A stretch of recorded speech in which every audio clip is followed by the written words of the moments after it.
ఒక చిన్న గ్రామంలో బాలు అనే బుడతడు తన కుటుంబంతో కలిసి ఉండేవాడు. బాలు చాలా చురుకైనవాడు. ప్రతి పండుగను ఎంతో ఆనందంగా జరుపుకునేవాడు. ఒకరోజు బాలు తన అమ్మానాన్నలను అడిగాడు. అమ్మా, నాన్నా, దీపావళి ఎందుకు జరుపుకుంటాం? అమ్మ ముద్దుగా నవ్వుతూ చెప్పింది. దీపావళి అనేది చీకటిని తొలగించి వెలుగు తీసుకురావడం. పాత చెడు అలవాట్లను వదిలిపెట్టి కొత్త మంచి అలవాట్లను అలవర్చుకునే రోజు. బాలు చాలా ఆసక్తిగా వినిపిస్తూ, మరి మనం ఏం చేయాలి? అని అడిగాడు. నాన్న చెప్పాడు, ఇంటిని శుభ్రం చేసి, దీపాలు వెలిగించి, మిఠాయిలు తయారుచేసి, బంధువులు, స్నేహితులతో పంచుకోవాలి. ముఖ్యంగా పేదవారికి సహాయం చేయాలి.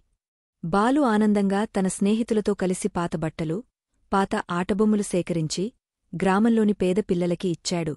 వారంతా చాలా సంతోషపడ్డారు. రాత్రి సమయంలో అందరూ ఇంటిముందు దీపాలు వెలిగించారు, రంగోలీలు వేశారు, ఆకాశంలో నక్షత్రాల్లా పటాకులు పేల్చారు. బాలు తన మిత్రులతో కలిసి ఆనందంగా దీపావళి వేడుకలు జరుపుకున్నాడు. ఈ విధంగా బాలు దీపావళి పండుగ ఆనందం కేవలం పటాకులు పేల్చడంలోనే కాకుండా ఇతరులను సంతోషపరచడంలో ఉందని తెలుసుకున్నాడు. మొరలహ సంతోషాన్ని పంచుకుంటే అది రెట్టింపు అవుతుంది.